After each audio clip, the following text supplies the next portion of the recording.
Hola, aquí desde la Universidad Autónoma Metropolitana, Unidad Xochimilco, División de Ciencias Sociales y Humanidades del Departamento de Política y Cultura, el área de matemáticas aplicadas a las ciencias sociales, los profesores, investigadores de esta universidad, María Dolores Don Juan Morales, Alberto Sapierdán Rodríguez, Jesús Ramírez Rosales, presentamos la siguiente cápsula dando continuidad al programa de estadística en la UAP. Ahora vamos a ver la distribución muestral de la media, que en la cápsula anterior habíamos puesto un cuadrito y habíamos dicho, ya vimos la normal con un ejemplo, ahora vamos a ver la distribución muestral de la media. Vamos a empezar con esta frase. Las personas no son recordadas por el número de veces que fracasan, sino por el número de veces que tienen éxito.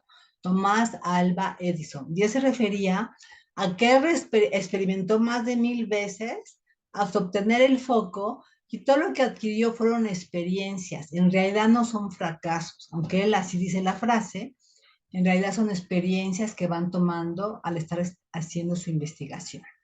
Bueno, entonces el objetivo ahora es aplicar el teorema del límite central para obtener las probabilidades. Y vamos a verlo en la distribución muestral de la media y lo vamos a hacer a través de un ejemplo para comprender de qué se trata. En algunos libros no lo ponen, nosotros vamos a hacer un ejemplo completito, tomando una población completa, pero pequeña, y con un determinado tamaño de muestra. Vamos a hacer todos los cálculos de la media de la población y también la media de cada muestra, y después vamos a hacer el cálculo de la media de todas las muestras y vamos a observar qué es lo que estamos obteniendo. Entonces, supongamos que tenemos un grupo de directores ejecutivos en una empresa y que requieren probar unas técnicas para aumentar su desempeño en la empresa. Entonces, los accionistas quieren invertir en ellos para seguir obteniendo ganancias de su empresa. Entonces, necesitan conocer primero el promedio de su coeficiente intelectual para probar estas técnicas, el hacer las técnicas y después volver a tomarles su coeficiente intelectual a ver qué tanto varió. Y se van a elegir muestras de 2 directores de un grupo de 4 directores cuyos coeficientes intelectuales son 135, 132, 134 y 130. ¿Qué parejas de valores de coeficiente intelectual podemos elegir? Si podemos verlo a simple vista, toda es nuestra población de 4 elementos. O, sin repetirlos, podemos escoger el 135 con el 132, el 135 con el 134, el 135 con el 130, el 132 con el 134, el 132 con el 130 y el 134 con el 130. Entonces, si se fijan y los contamos, son 6 posibles muestras. ¿De qué otra forma se pueden calcular? Recordando todo lo de combinatoria que ya vieron anteriormente en las cápsulas. Entonces, tomamos 4 elementos total de nuestra población, muestras de tamaño 2, de todas las posibles que podamos hacer sin repetirlas.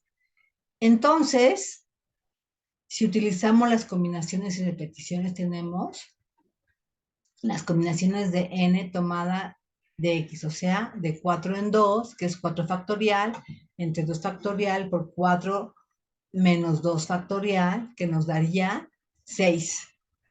Y consideremos que se requiere obtener el valor promedio de los coeficientes intelectuales para la estimación inicial. Entonces aquí tenemos la muestra 1, 135 y 132. Si lo sumamos estos dos entre 2, la media nos da 133.5, que sería mi primera muestra. En la muestra 2, 135 más 134, entre 2 me da 134.5, que sería mi media de mi muestra 2. Y así lo hacemos para cada una de estas muestras hasta obtener las medias de las 6 muestras. Si se fijan, son todas estas. Ahora vamos a considerar el valor promedio de todos los promedios. ¿Cuál será este? Si mis muestras son estas y sus medias son estas, si yo sumo 133.5 más 134.5 más 132.5 más 133 más 131 más 132 entre 6 me va a dar que la media de la muestra va a ser 132.5.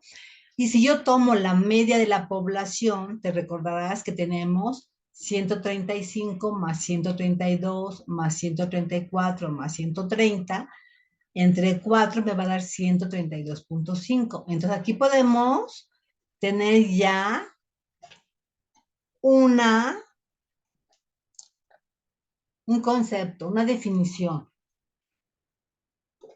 Vemos primero que una distribución muestral de la media, cuyos datos son las medias de todas las posibles muestras de n elementos que se pueden tomar de los datos originales. En nuestro caso fueron 6, aquí las ponemos.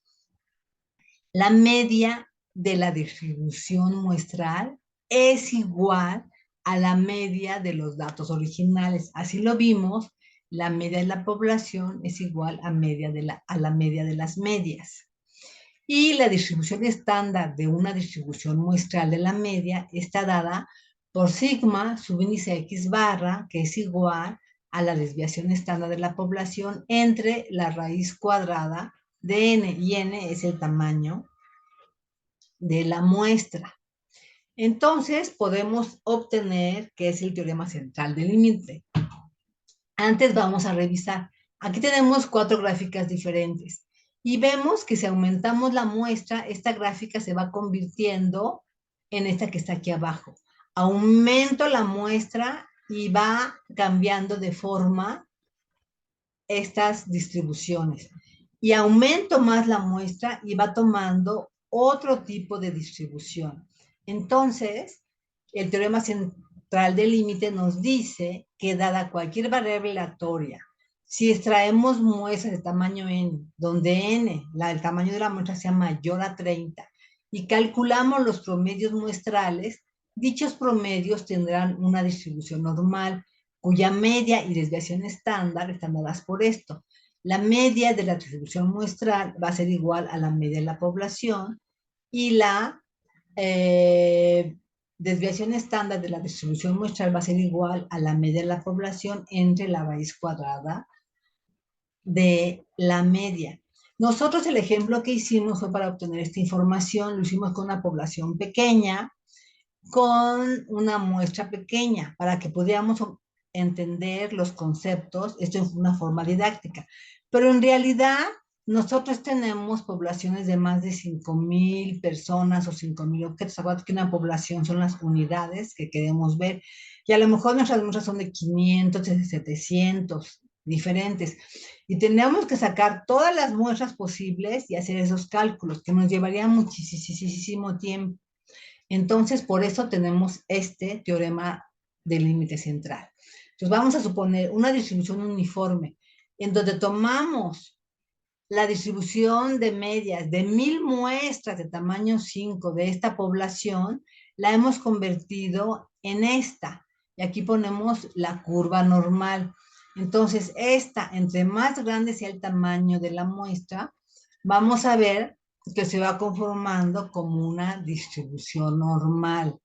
Ahora, si tenemos una distribución exponencial y sacamos muchas muestras, por ejemplo, de tamaño 50, acerca de esta población, pero cada vez más grandes las muestras, vamos a ver que se empieza a comportar de esta forma. Entonces, como verán, no siempre podemos aplicar la curva normal. Todo depende del tamaño de la muestra y depende de lo que estemos investigando, de las funciones que vayamos obteniendo. Entonces, ¿qué conclusiones podemos obtener? Que la media de la distribución muestral de las medias será exactamente igual a la media poblacional. Si seleccionamos todas las muestras posibles del mismo tamaño de una población, es decir, media de la población va a ser igual a la media de la distribución muestral. Aunque no seleccionemos todas las muestras, es de esperar que la media de la distribución muestral de media se aproxime a la media de la población. ¿Qué otra conclusión podemos obtener?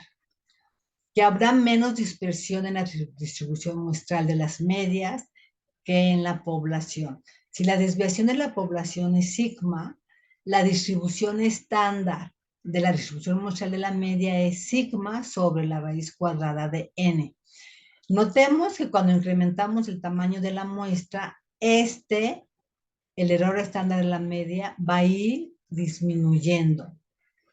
Entonces, nosotros vamos a hacer el cálculo del valor de z para x barra, para la muestra, porque la mayor parte de las decisiones que tomamos lo vamos a hacer con las muestras y no con una sola observación.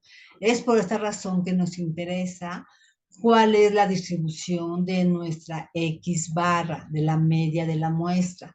Para convertirla a escala de z, empleamos el error estándar de la media de n observaciones en lugar de la desviación estándar, es decir, utilizamos sigma sobre la raíz cuadrada de n.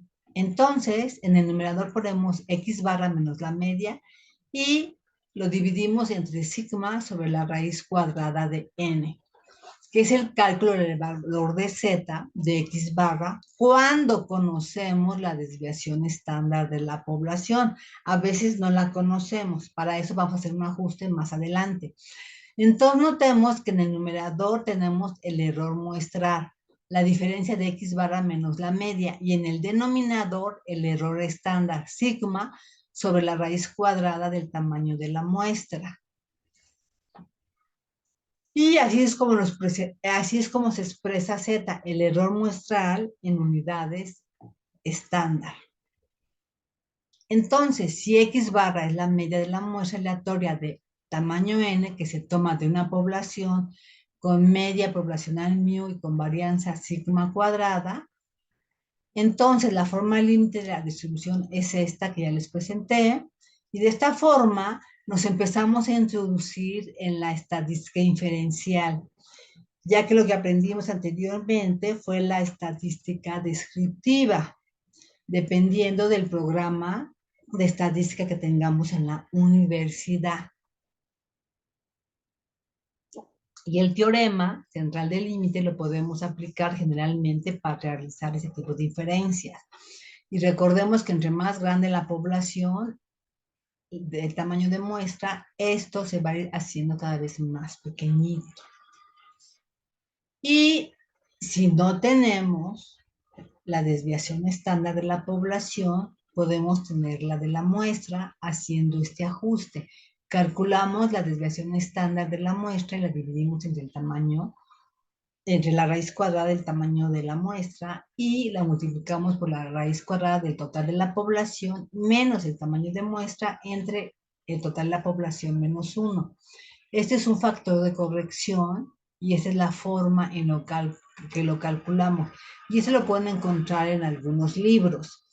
Entonces, hasta aquí vamos a dar por terminado esta cápsula y cualquier pregunta, cualquier duda, pregúntela a tu profesor de estadística. Y terminemos con esta frase de Nelson Mandela. Debemos usar el tiempo sabiamente y darnos cuenta de que siempre es el momento oportuno para hacer las cosas bien. Agradezco tu atención y nos vemos en la próxima cápsula para ver un ejemplo.